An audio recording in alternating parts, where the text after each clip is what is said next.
Voici Couleur Océane, carrefour socio-culturel de Pointe-Noire et du Quilou, évasion, sport et loisirs, histoire, coutumes et traditions avec Bienvenue Bardol Kondo.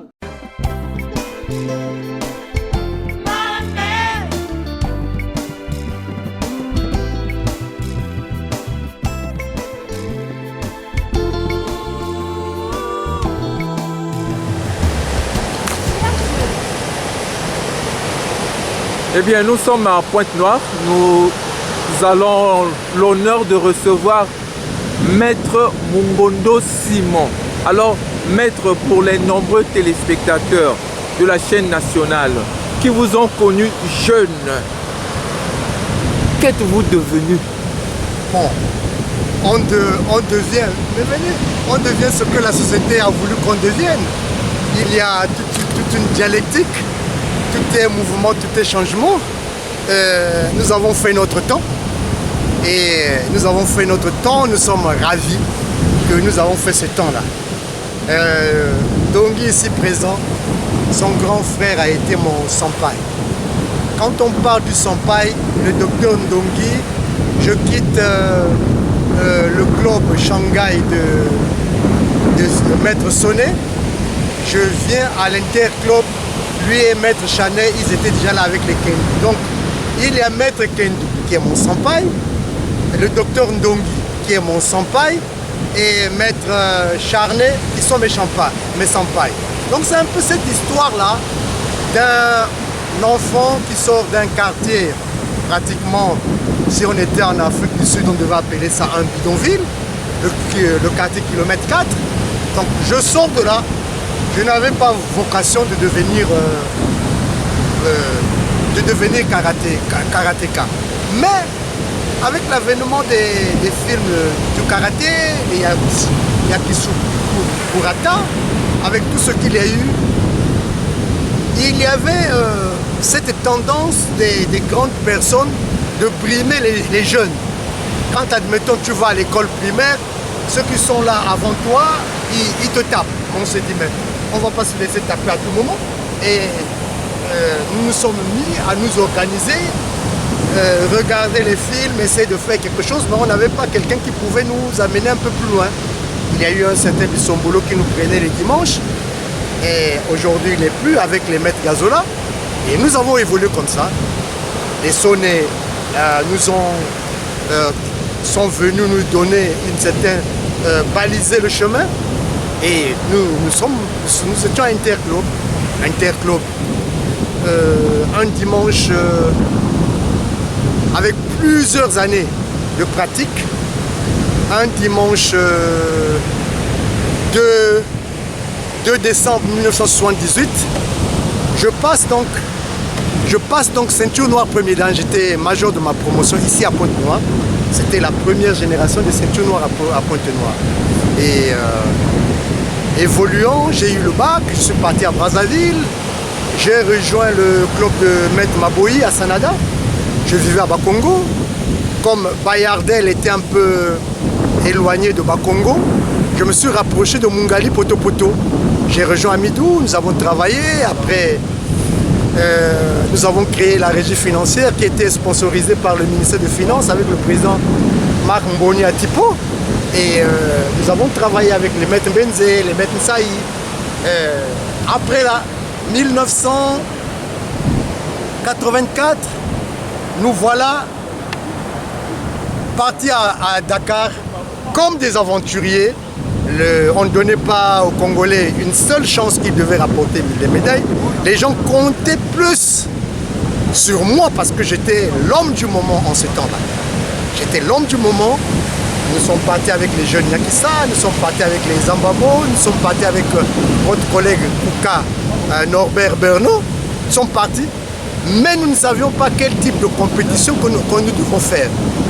Nous nous sommes retrouvés, les 4 Congolais, dans la même catégorie des mi-légers. Alors, qu'est-ce qu'il fallait faire?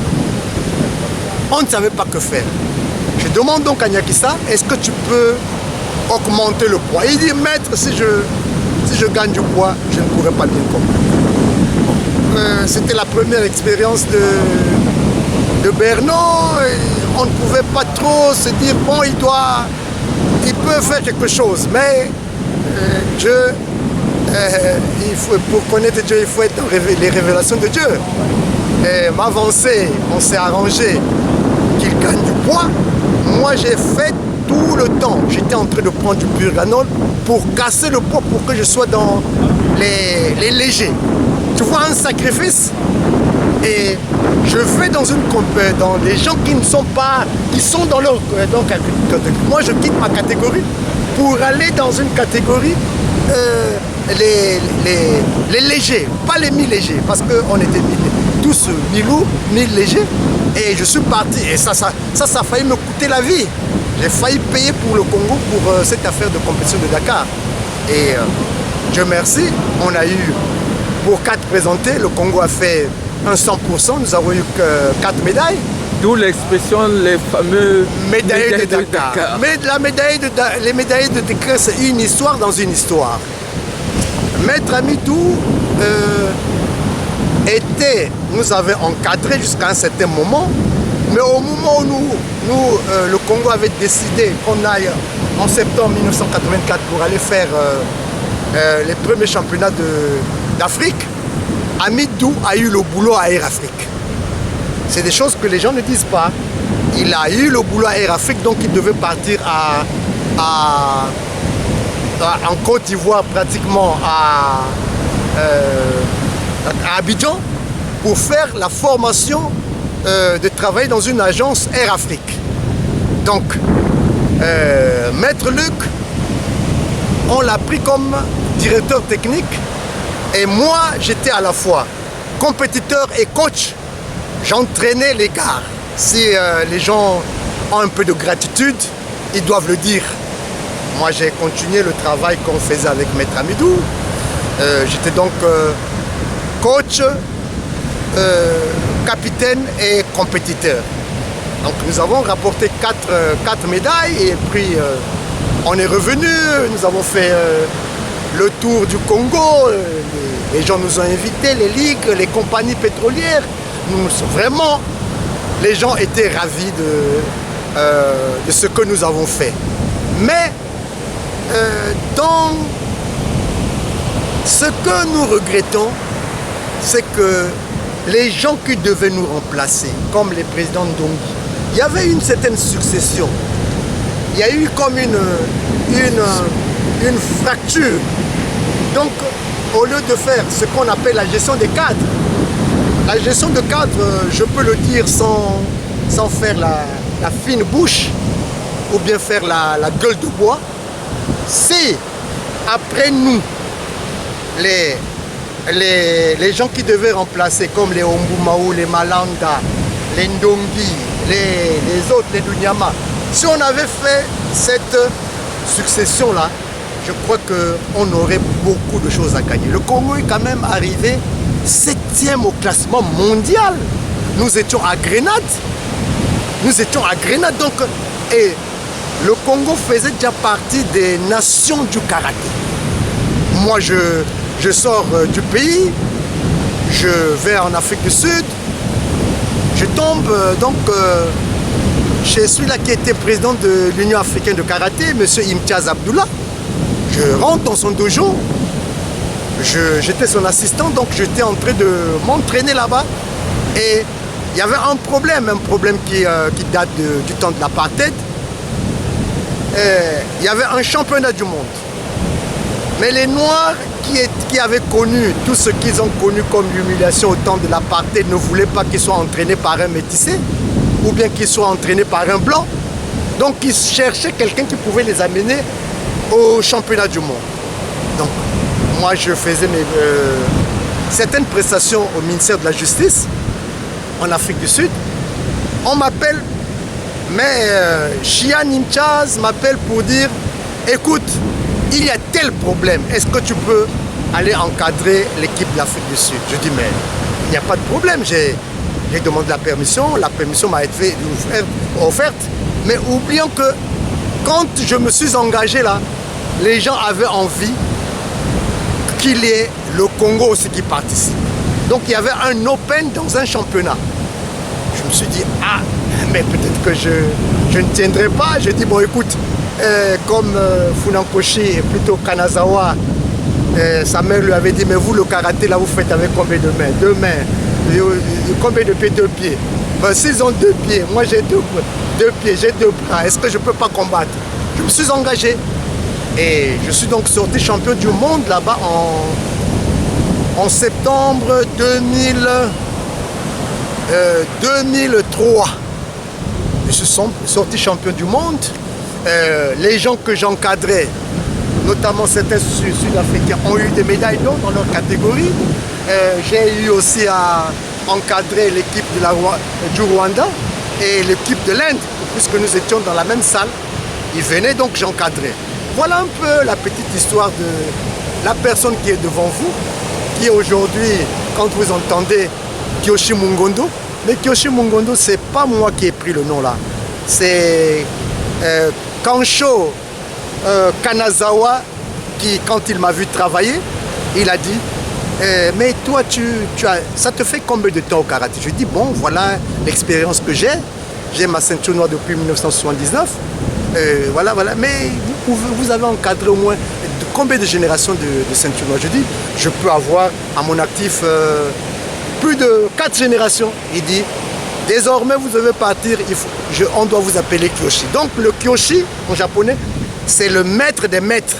C'est un maître qui a des générations derrière lui, des ceintures noires. Bon, il y a d'autres personnes qui veulent s'appeler Kyoshi, mais d'abord il y a des critères. Il faut avoir plus de 40 ans de ceinture noire. Il faut avoir en âge plus de 40 ans. Et aujourd'hui là, sans vous le cacher, je suis du Moyen-Congo. Mais je suis toujours, je tire mes forces de ces jeunes-là qui m'encadrent. Voilà mes maîtres. Moi, même si c'était moi-même, je serais déjà... je vais quand même à 69 ans. C'est quand même beaucoup. Moi, j'ai des amis de classe, quand je les vois, ils sont... La force de l'âge les a fait recourber. Mais je suis dans un milieu qui me donne, qui me partage l'énergie. C'est comme une forme d'égrégore. Ça, c'est mon égrégore. Quand je viens, je vois un Benzé travailler, mais je dis, ce type-là est souple, c'est pas possible. Mais tu vois, Maître Delta, vous voyez, Maître le président Ndongi, la même force qu'il avait à Kalfunaché, la même force qu'il avait dans les Diables Rouges, il a gardé la même force. C'est bien qu'il y a quelqu'un sur les réseaux qui dit, ah mais Maître Ndongi ne tombe pas. Je dis, mais parce que dans son mental, il reste jeune et dans son cœur, il a un cœur qui reste jeune parce qu'il est en train de travailler, il se remet toujours en question. Donc nous sommes des gens qui nous remettons en question. Quand le coach Delta nous a pris ici, là, on était bourrés de sable parce qu'il nous jetait comme des fétus de paille. Et donc tu vois, quand nous rentrons à la maison, ça nous fait un grand plaisir. Voilà le travail que nous faisons. Notre mutuelle a ses portes ouvertes. Qui veut venir, qui peut venir, peut venir.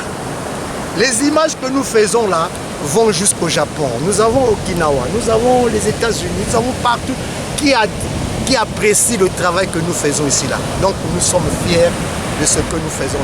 Vraiment, nous remercions que vous soyez là avec nous, qu'on ait eu le temps de clarifier certaines terminologies telles que Kyoshi, Anshi, Renshi. Tout ça, c'est des titres.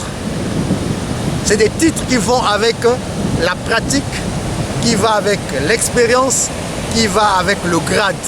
On ne s'improvise pas un bon matin pour se faire appeler Kyoshi. On ne se lève pas un matin pour s'appeler Renshi. Donc c'est un peu ça. Nous sommes là dans notre petit milieu. À deux nous travaillons, à trois nous travaillons, mais le karaté va rester le karaté. C'est pour nous un vecteur d'unité. Un vecteur qui propage des valeurs. Nous prenons des valeurs d'amour, de paix et de solidarité. Voilà pourquoi le tous pour un pour tous, ça fait notre credo, ça fait presque notre devise. Voilà, en un mot, on est un peu prolixe, on est un peu bavard, mais ça valait la peine. Os.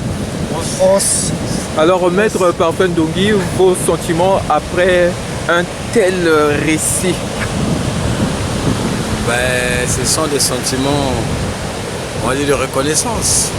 Nous reconnaissons Maître Simon Mungondo Kyoshi comme un grand cadreur. Il a su le dire ici lui-même, qu'il a formé plusieurs générations. Il s'attendait qu'il ait une relève. Malheureusement, ça ne s'est pas passé comme il a voulu. Et je suis content, fier de l'avoir avec nous encore. Il vous a parlé de son âge. Et je pense que si tous les anciens pouvaient faire de nous, ce serait un bon héritage qu'on va hériter vivant. Voilà. Bon, d'accord. Voilà, nous continuons. Nous faisons d'abord un kata.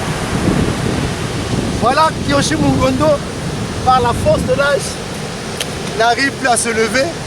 On lui dit, mais maître, fais-nous un kata. Kata à genoux. Et Yann Shodan. On peut aller?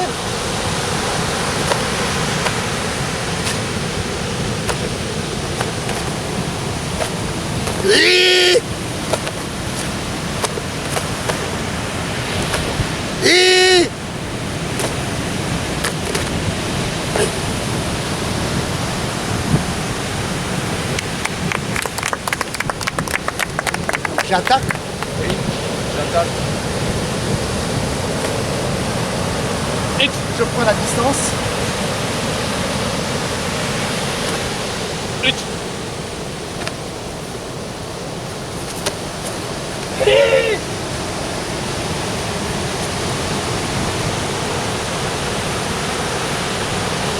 Il attaque.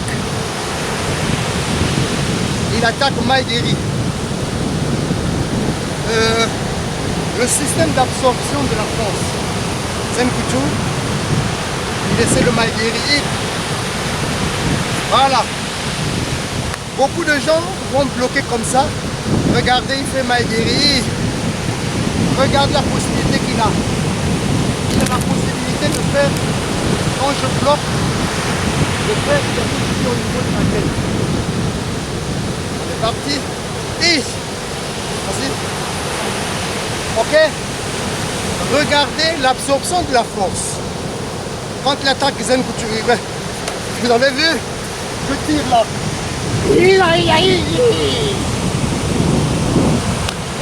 Ça, c'est une possibilité. Donc, quand il attaque, je veux le mettre dans la couverture d'amour. Maïderi. Et regardez. Et là, on reprend. Fais ton Maïderi avec la force. Quand il attaque, voilà. Ne te frappe pas de tout. Et regardez. Et ça. Vous avez vu? Même ça y est. Peut-être qu'il... Bon, ça va avec ta tenue là. On peut s'arrêter? Oui. La dame. La dame? On peut faire quelques techniques.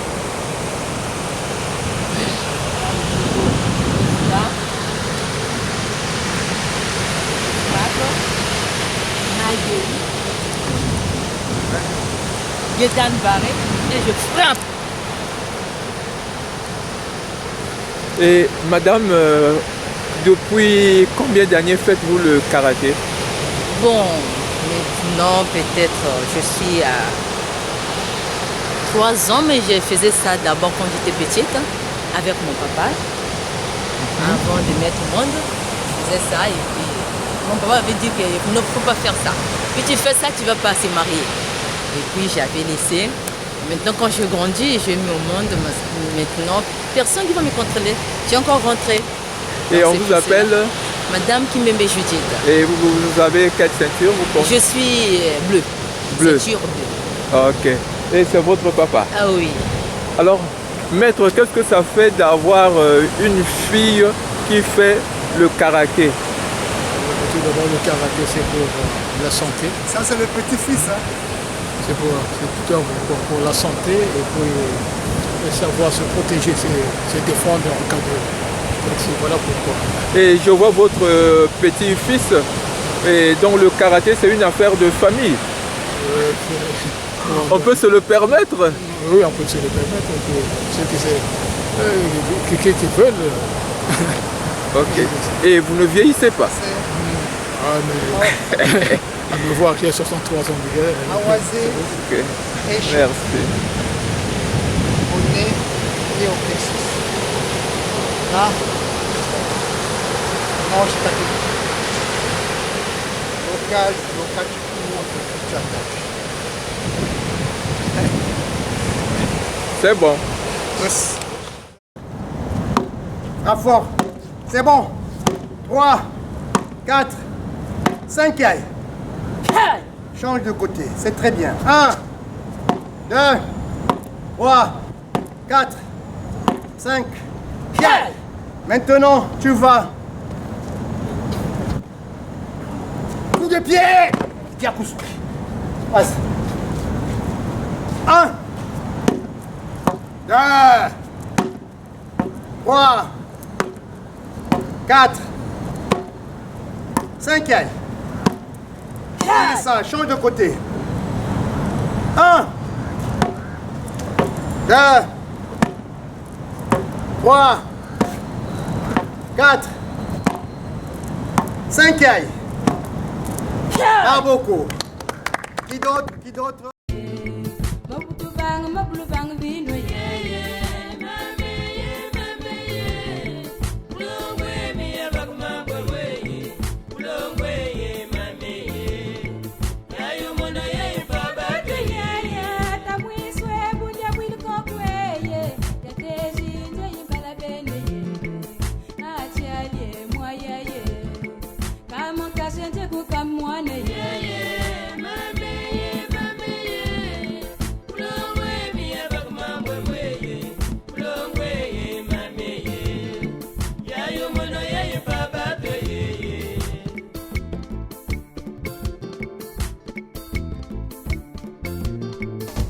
Vers la police.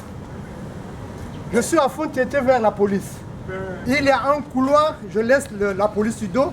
Là, j'ai la SNE. Je rentre dans le petit couloir là. Et les gens qui savaient que j'étais en train de venir veulent me prendre dans le couloir. Je peux me débrouiller. En faisant le kata linéaire, sans tenir compte de l'emboussène laissé par les Japonais. Ok?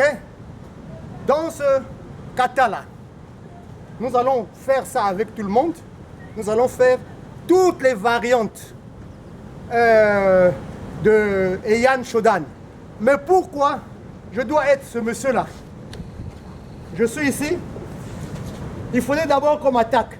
Qu'on m'attaque pour réagir. Pourquoi, dans la stratégie de combat, je ne peux pas aller.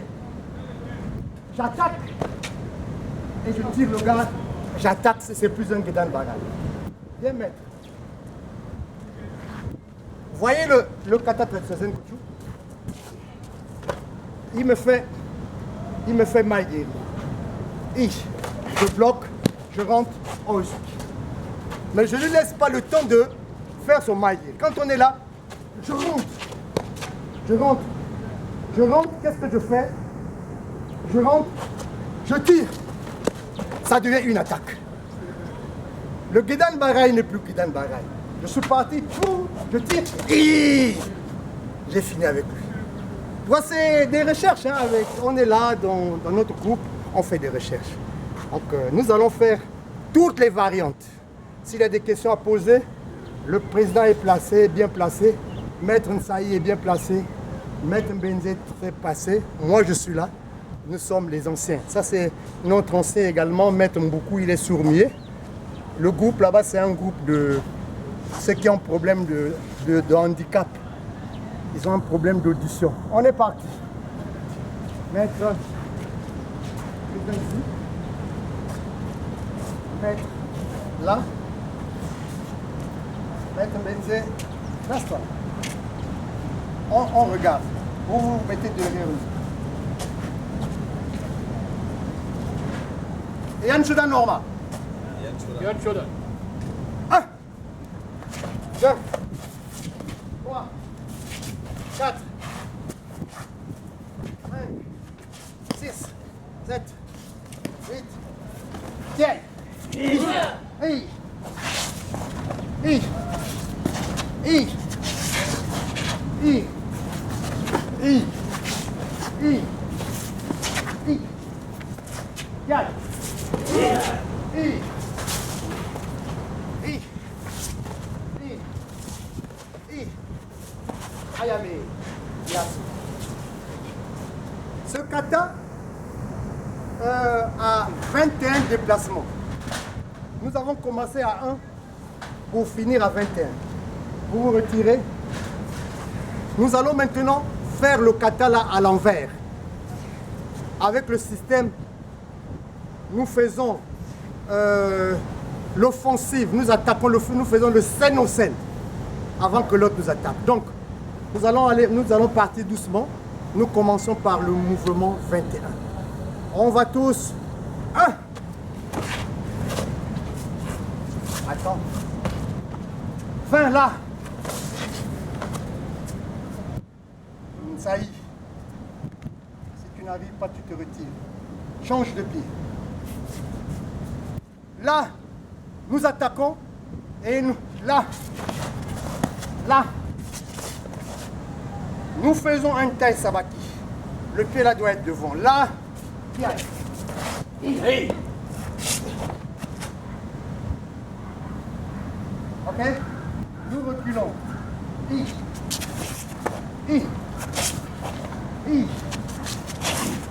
Gedan Bagay. Nous partons vers le port, nous attaquons Oizuki. Non. Nous reculons Gedan Bagay. Nous attaquons vers Upita, Oizuki. Gedan Bagay. Nous tournons le premier qui aille. Petit qui va dessus tout le monde. On tourne.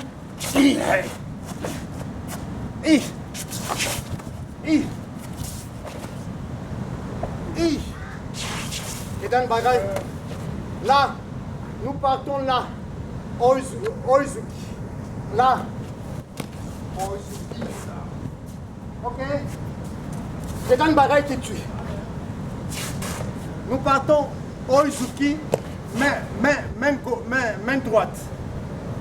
Là. Ça c'est le 2. Et nous reculons Gedan Bagay. Ça c'est le premier mouvement. Kata à l'envers, on est là. Ok? Nous continuons.